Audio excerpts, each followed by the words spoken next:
Today I have a session of the brachial plexus block. We have full approach. We have interscalene brachial plexus block, supraclavicular. This two approach above the clavicle.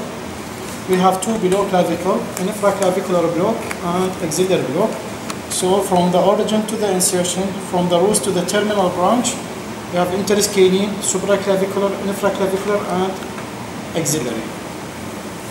So we start by the interscalene block. This is a block indication for the shoulder surgery recommendation, and for the upper arm, but it's not recommended for the forearm and hand surgery because there is usually ulnar sparing block because the local anesthetic volume not reached to the C8 and T1. That means the median cord sparing, ulnar nerve sparing, and so not recommended for the hand surgery and the forearm surgery. We start the block. The demo of the block by the linear probe I use. I can go to the procedure and go to the regional anesthesia and choose the interscalene block. As you see,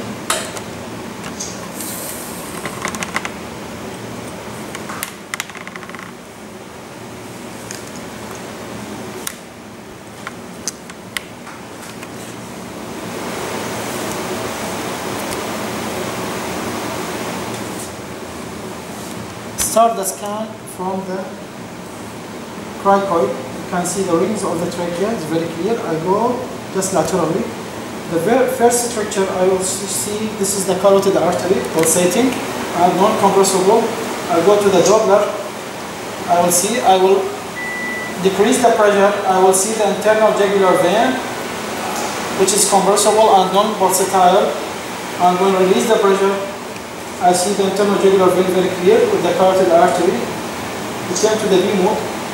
The first muscle I see, it is anterior scalenus muscle. Just it's lateral to the carotid artery and continue lateral to see the two muscles. It's very clear now. This is anterior scalenus muscle. This is the middle scalenus muscle. This is interscalene groove. I see three structures here. You see this hypoechoic round shape. This is the structure of cervical root. This is that means C5, C6, C7. You see it very clear. I go to Doppler again.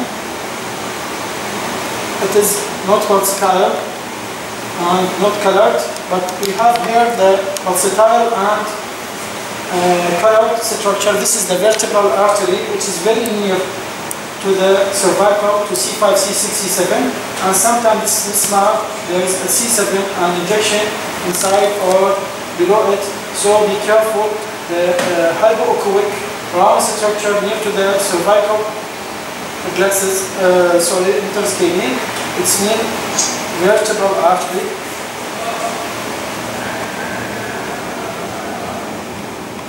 You see the middle anterior scalenus muscle. This middle scalenus muscle, this interscalene groove. I see the structure.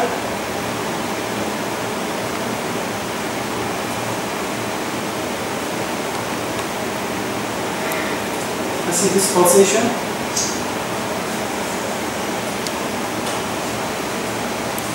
You see this C5, and this is the vertebral artery very near to it.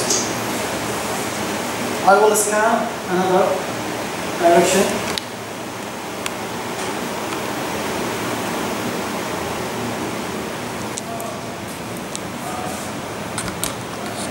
C5, C6, C7, anterior scalenus, middle scalenus,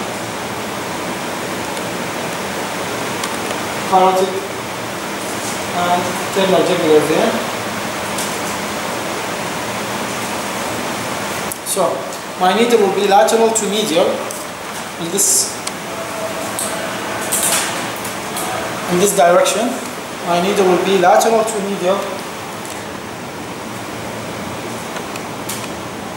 I inject here 10 to 15 ml to prevent phrenic nerve paralysis with a small volume. that will be adequate for shoulder surgery and upper arm surgery.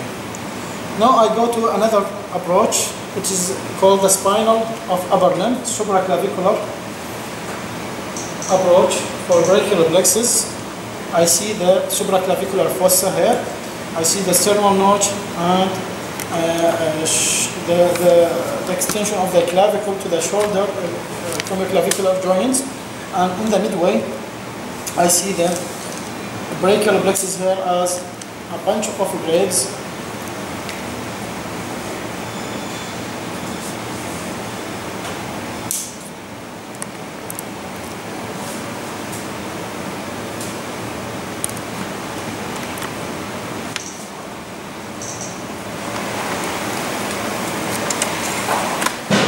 Very clear. This is the subclavian artery by color Doppler.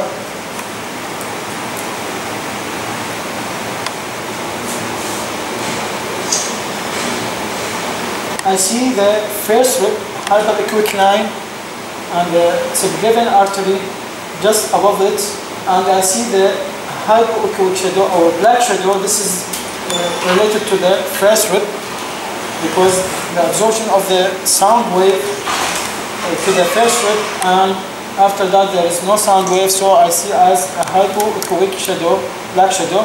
I can see the pleura. You see the sliding of a pleura. I would ask the patient to take a deep breath. أخذ نفس عميق. With the cuff, you see, this is the pleura. This is the first rib, this is the pleura, this is no-fly zone. So I should be careful to not advance my needle just below the first rib. Now I can see this structure. Hypoechoic oval shape. This is bunch of grapes. This is brachial plexus. My needle entry should be from also lateral to medial in this direction. You see in the screen, you will see the movement. This is the brachial plexus and the supraclavicular. When I scan above, I will follow the brachial plexus. I will see the lower interscalene groove. You see it here.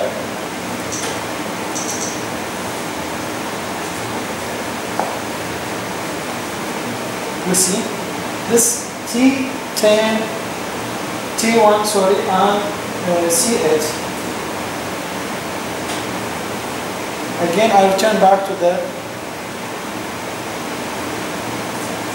interscalene, two muscle, carotid artery, tibial scalene.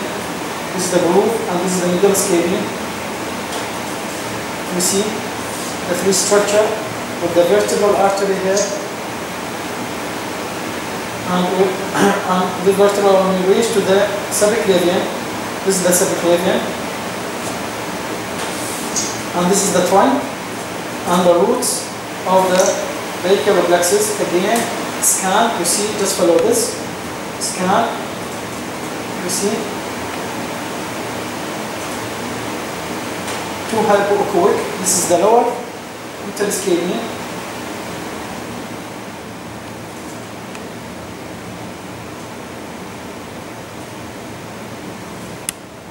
This one, this one, and this one. You see it very clear. I will go to the supraclavicular. I will see the upper trunk and subclavian artery. Okay. This for above clavicle, I will go to the below clavicle for infraclavicular block.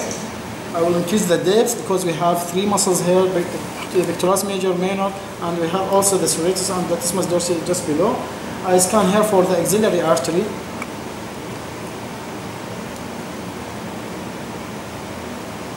You can see the axillary artery and the axillary vein.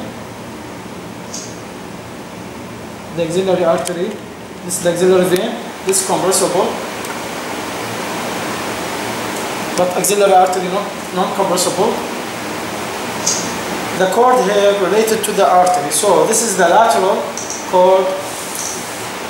This is the posterior cord, and in between with the axillary artery and axillary vein, this is the medial cord.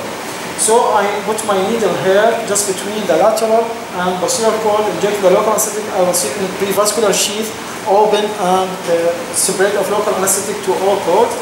I will be just more far from the pleura, just more lateral coracoid approach. When I go just medially, I will see the pleura now. You see the pleura now. خد نفس.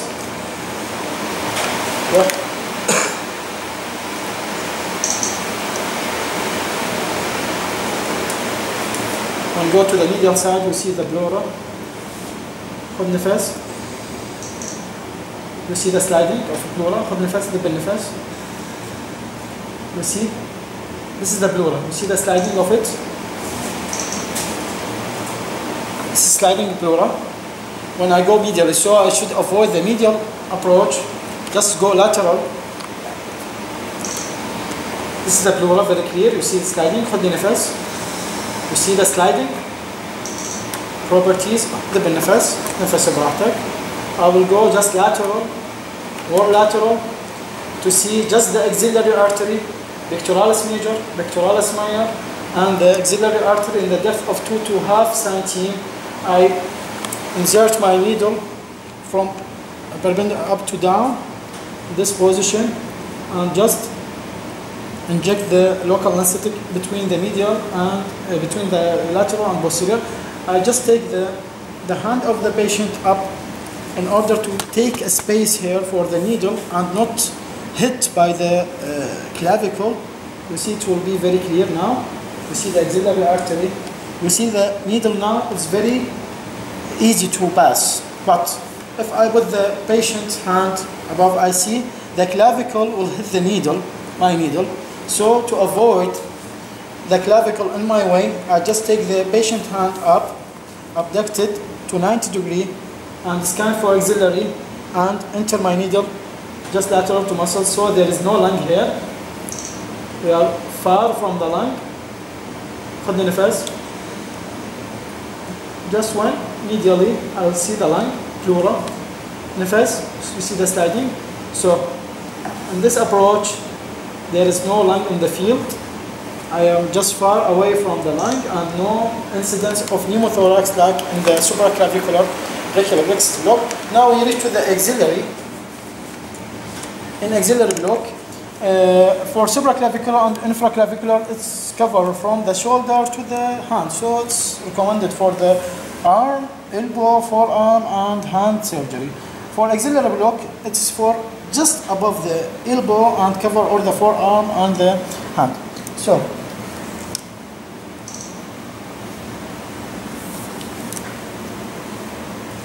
in the axillary block, also I should localize the axillary artery first, and then see another structure.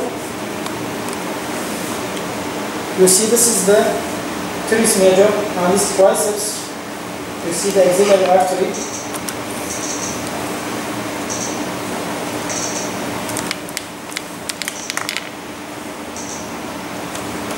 This is the pulsatile, this is axillary artery.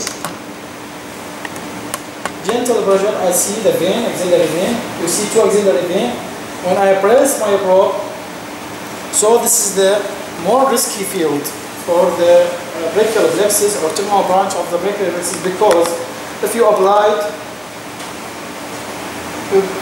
a pressure to the structure by probe, you see now there is two structure, vascular structure. With gentle pressure, it's apollos, so compressible. So maybe your needle tip inside the vessels and inject local anesthetic can lead to the complication. So with gentle pressure for this approach, I just scan the axillary artery. When you see the axillary artery, it's very clear now. Posteriorly, this is the radial nerve, this is the median nerve, and this is the ulnar nerve, and musculocutaneous nerve just lateral to it. You see this musculocutaneous nerve. It's out of the prevascular sheath with its fascicles and another branch of it. Okay, I will scan it again. Axillary artery.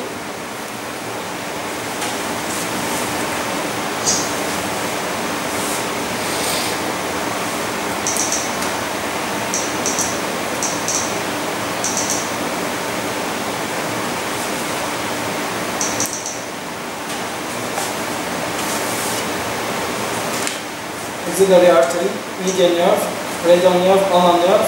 I see the musculocutaneous nerve just lateral between this musculocutaneous nerve, between coracobrachialis, between biceps and coracobrachialis, in the sheath in between. I see it.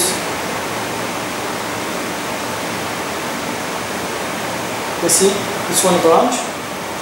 You see fascicles inside.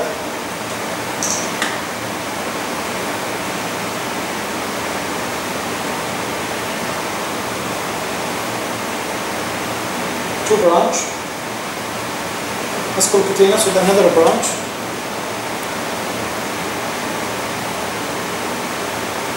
So my needle also. This approach I will cover, get inside below the axillary artery and open the revascular sheath, or one above and one below.